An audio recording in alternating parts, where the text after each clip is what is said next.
1월 31일 거룩한 주일을 맞이하여 하나님께서 저와 여러분에게 주시는 말씀을 봉독해 드리겠습니다.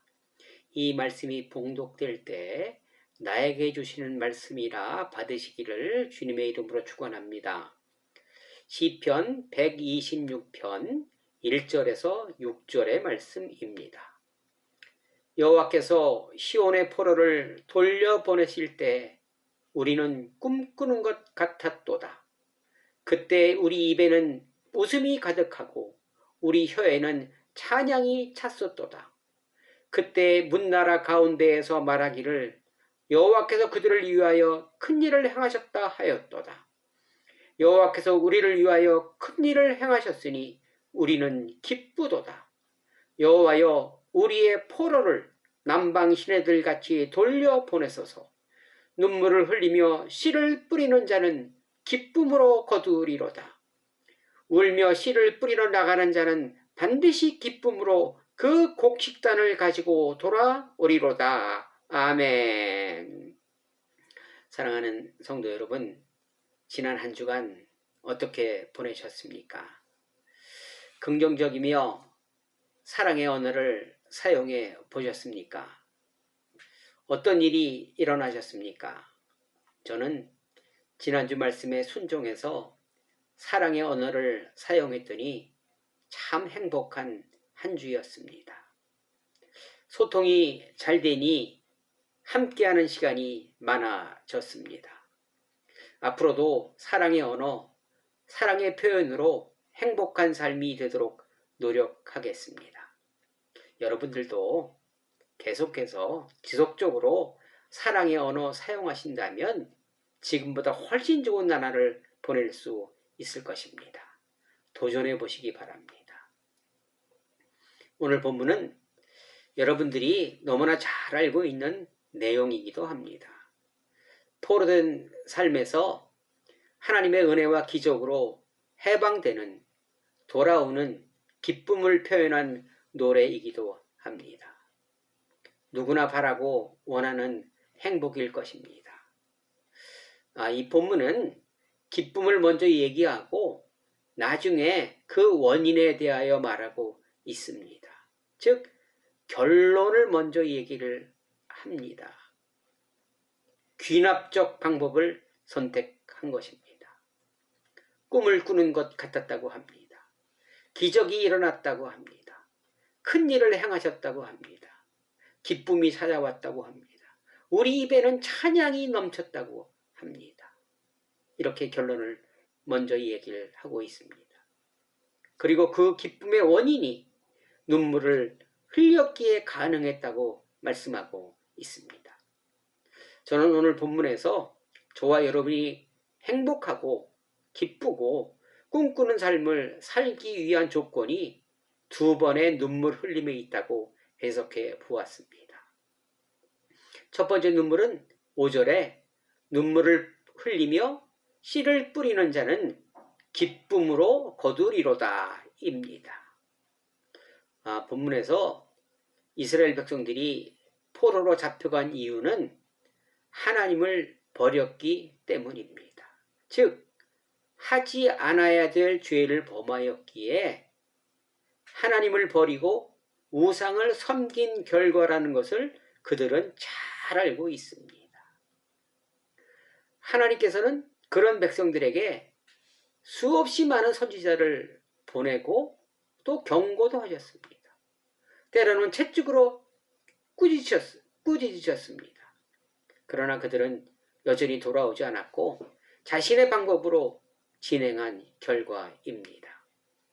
나를 위하여 살아가는 삶을 살아낸 결과의 초라한 성적표입니다. 오늘을 살아가는 저와 여러분의 성적표와 동일한 것입니다. 에레미야 2장 13절에 보니까 내 백성이 두 가지 악을 행하였나니 곧 그들이 생수의 근원이 되는 나를 버린 것과 스스로 웅덩이를 판 것인데 그것은 그 물을 가두지 못할 터진 웅덩이들이라 이렇게 말씀하십니다. 사람이 잘 살아보려고 노력해도 그 노력이 결실을 맺지 못한다는 의미입니다. 하나님이 안 계신 상태에서의 노력은 헛수고라는 것입니다. 잘 살고 행복하게 살아가는 것은 누구나 원하고 그 목적을 가지고 최선을 다합니다.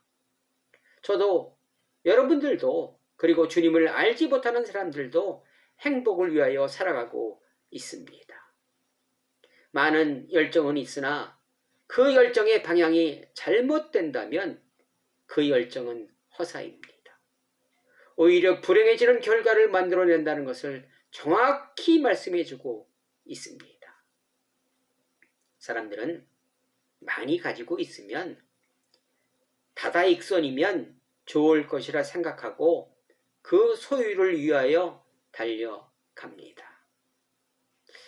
달려갈 때 가장 먼저 해야 하는 일이 주님을 떠나는 일입니다. 주님의 방법으로는 행복해질 수 없다고 판단하였기에 혹은 주님을 모르기에 주님을 떠나는 것입니다. 그리고 나 자신을 위하여 투자하고 노력하고 경쟁합니다. 살아남기 위해서이지요. 높은 지위를 갖기 위함이기도 합니다.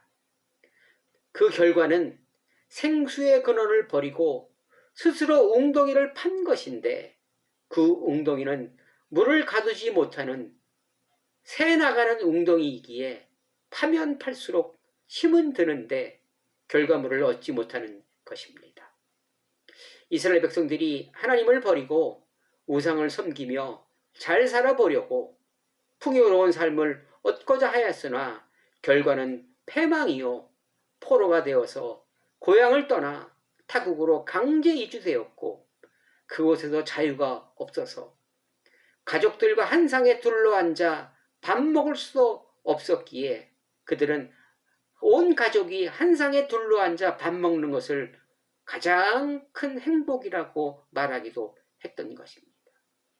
하나님을 떠난 결과 처량한 신세가 되었던 것입니다.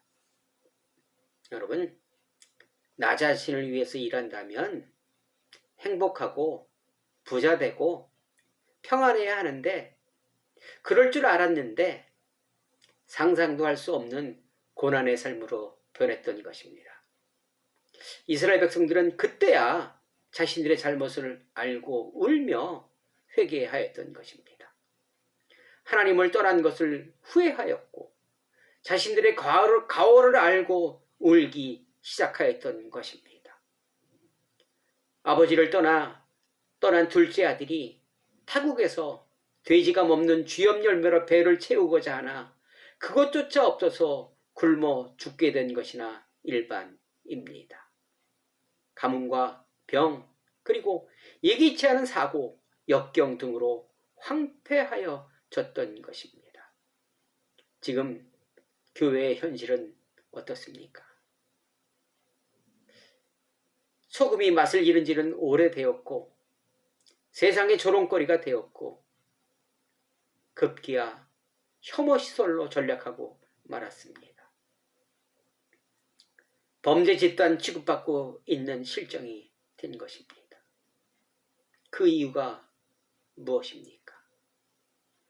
몇몇 교회가 잘못해서 나는 잘하고 있는데 저 교회가 잘못해서 그런 것이지 내 잘못은 아니라 생각하고 있지는 않으십니까? 누가복음 13장 4절에 보니까 또 실로암 망대가 무너져 치어 죽은 8사람이 예루살렘에 거한 다른 모든 사람보다 죄가 더 있는 줄 아느냐 이렇게 말씀하십니다.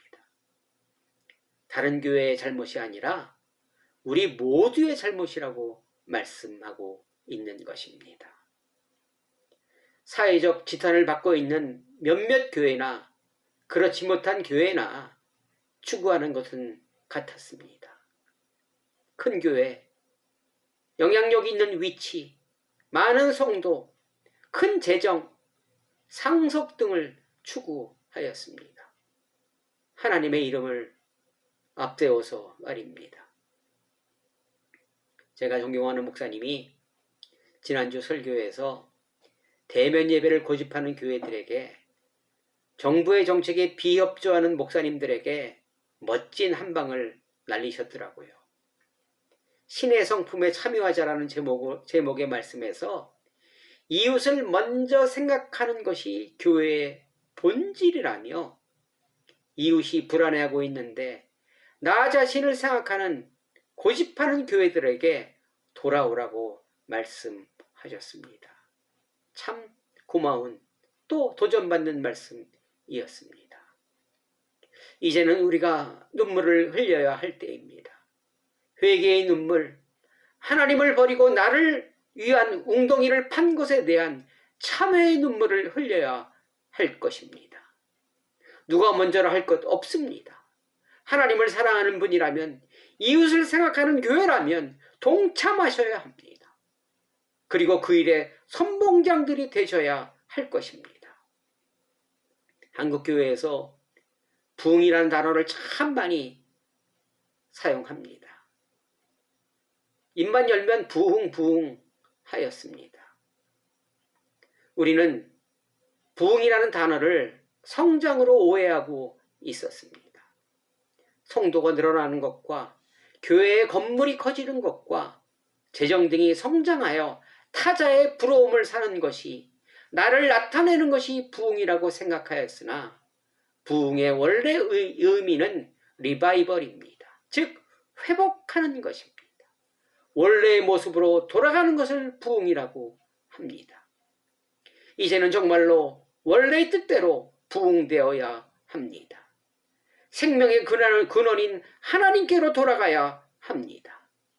그럴 때 본문의 말씀처럼 꿈꾸는 듯한 기쁨의 큰 기적이 일어날 수 있는 것입니다. 니느웨 백성들이 요나의 외침을 듣고 왕부터 짐승까지 금식하며 제에 앉아 회개함으로 그 성이 구원을 받은 것을 기억하시고, 우리가 금식하며 회개할 때가 지금이라는 사실 꼭 기억하셔야 합니다. 우리 모두를 위하여 하나님께 참회의 눈물 흘리시기를 주님의 이름으로 부탁드리겠습니다. 저부터 하겠습니다. 우리 교회가 먼저 선봉에 서겠습니다. 두 번째 눈물은, 흘려야 될 눈물은 6절입니다. 울며 씨를 뿌리러 나가는 자는 반드시 기쁨으로 그 곡식단을 가지고 돌아오리라 입니다. 여기서 작은 씨앗을 뿌렸는데 수확은 곡식단이라는 것에 집중하셔야 합니다. 첫 번째 눈물은 하지 말아야 할 것에 대한 눈물이라면, 두 번째 눈물은 해야 할 일을 하지 않은 것에 대한 눈물이라고 저는 해석해 보았습니다. 여러분, 해야 할 일을 하지 않은 것도 죄입니다. 그 죄는 저와 여러분이 이웃을 내 몸과 같이 사랑하지 않았고 이웃의 아픔과 어려움에 외면한 죄일 것입니다. 그것이 작은 씨앗이라는 것입니다. 그것을 위해서 눈물을 흘려야 한다는 것입니다. 저와 여러분이 해야 할 일이 무엇입니까? 하나님이 저와 여러분에게 명령한 선한 일을 우리는 해야 합니다. 선한 일이 무엇입니까? 말씀대로 살아내는 삶입니다. 제가 여러분에게 무슨 말을 하려는지 잘 아시고 계실 것입니다. 빛과 소금의 역할을 감당하지 못했습니다. 빛과 소금의 역할을 감당하려니 눈물이 납니다. 내 것을 주려니 성도는 세상의 법과 하나님의 법을 동시에 지켜야 하니, 세상의 방법으로 기름 조금 치면 수주도 할 수 있고 오다도 받을 수 있어 좋은데, 좋은 게 좋은 것이며 마찰 없이 살아갈 수 있으나 기름을 치지 못하니 오다 받지 못해서 문을 닫고 어려우실 수도 있기에 그 작은 눈물을 흘리지 못했던 것입니다. 남들이 조금 내는 세금 다 내야 하니 눈물이 나는 것입니다. 그런 눈물을 흘리지 않았고 한 발은 세상에, 한 발은 하나님께 걸치고 내 이익에 따라 취사 선택하는 삶을 살아온 것입니다. 이렇듯 지극히 작은 씨앗의 눈물을 뿌리지 못했던 것입니다. 당연히 단을 거두는 축복도 없었습니다.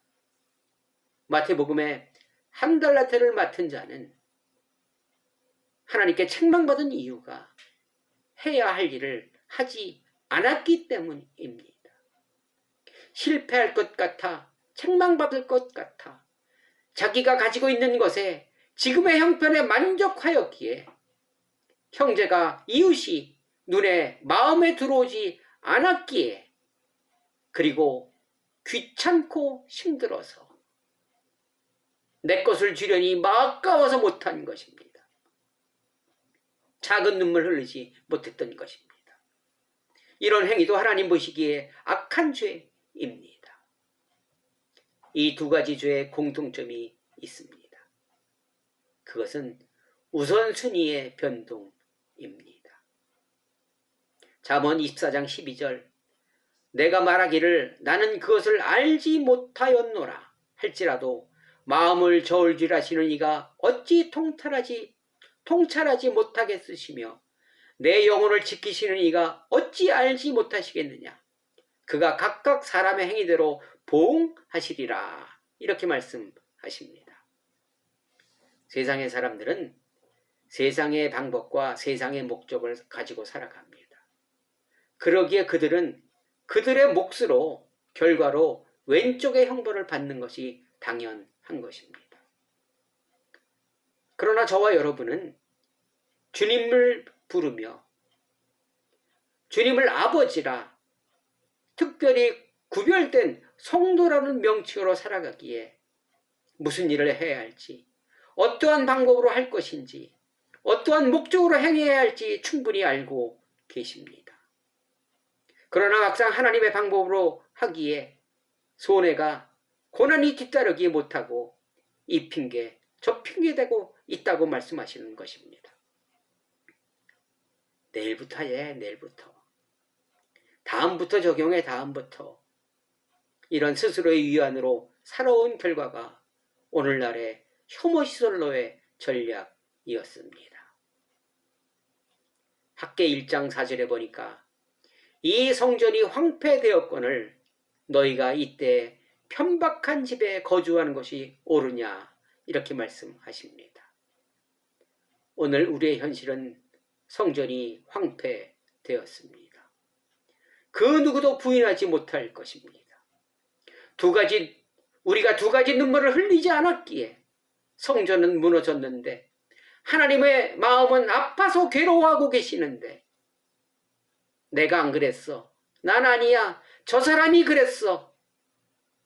하면서 내 안위와 내 교회를 먼저 챙기고 있는 모습이 판벽한, 즉 백향목으로 집은 집에서 살고 있는 우리의 모습은 아니겠습니까?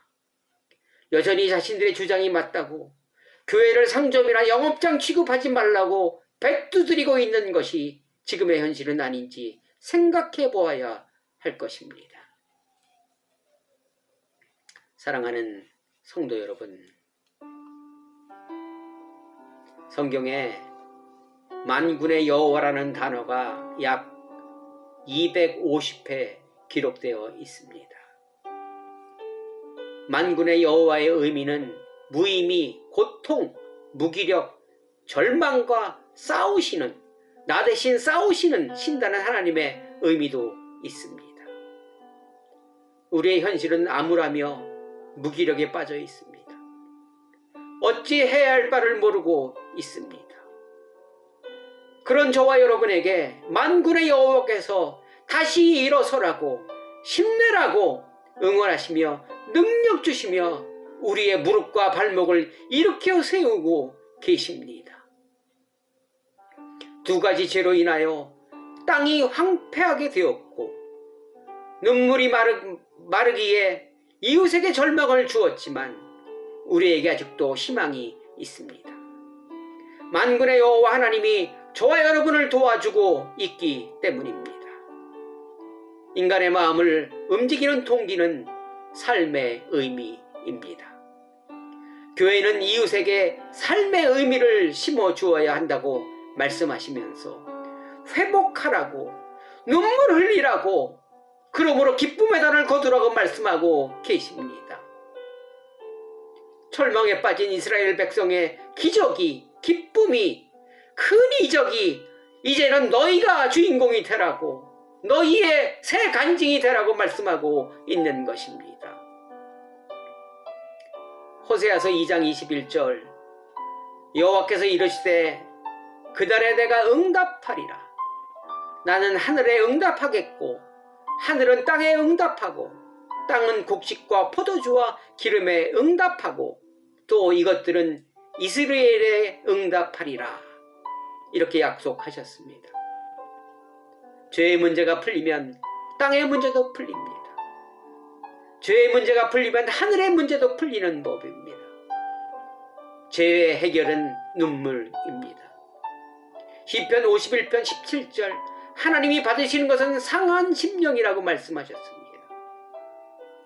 솔로몬이 지은 성전은 금과 은 그리고 백향목으로 화려함을 자랑하였으나 그로 인한 노역의 어려움으로 나라가 둘러 갈라지는 결국 포로 생활로 연결되었지만 광야의 성막은 화려하지도 백향목으로도 짓지 않았지만 백성들이 자발적 참여로 어떤 사람은 은을, 어떤 사람은 실을, 어떤 사람은 천을, 어떤 사람은 나무를, 어떤 사람은 기술로 동참하였기에 하나가 되는 계기를 만들었습니다.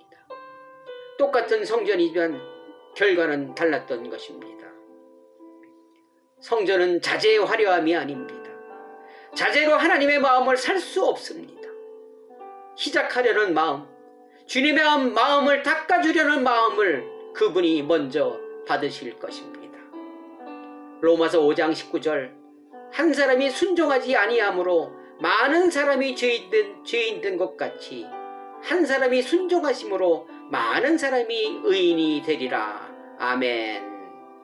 누가 먼저라 할 것 없이 우리 눈물 흘릴 때입니다.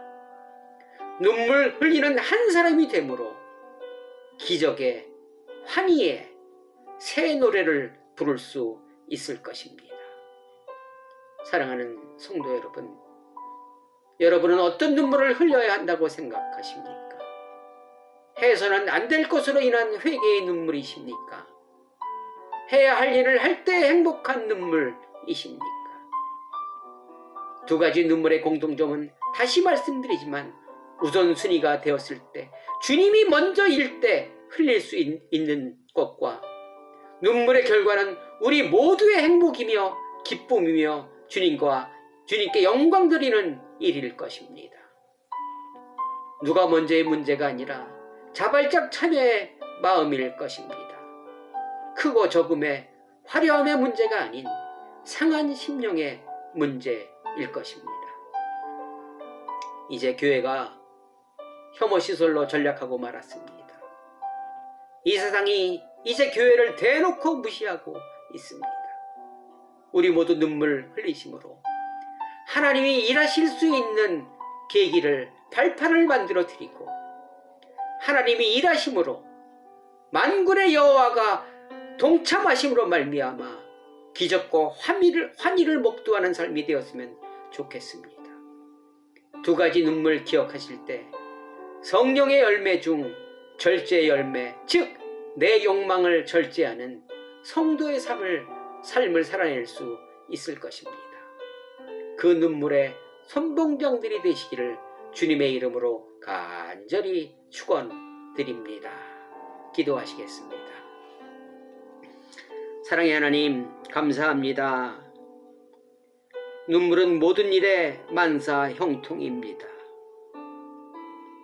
눈물이 없었기에 나 중심의 삶을 살게 되었습니다. 그 결과 황폐한 세상이 되었습니다. 이제 말씀을 통하여 살 길이 열렸으니 눈물로 살아가게 하옵소서. 눈물의 하늘길 열리게 하여 주시옵소서. 감사하며 예수 그리스도의 이름으로 간절히 기도드리옵나이다. 아멘. 사랑하는 여러분, 이번 한 주도 한번 도전해 보시기 바랍니다. 과연 내가 흘려야 될 눈물이 무엇이며 그 눈물의 결과가 어떠한 것인지 다시 한번 기억하시고 오늘 말씀에 동참하심으로 말미암아 우리 모두를 살리는 저와 여러분 되시기를 주님의 이름으로 간절히 축원합니다. 여러분 다음 주에 더 뵙겠습니다. 사랑합니다. 사랑합니다. 감사합니다.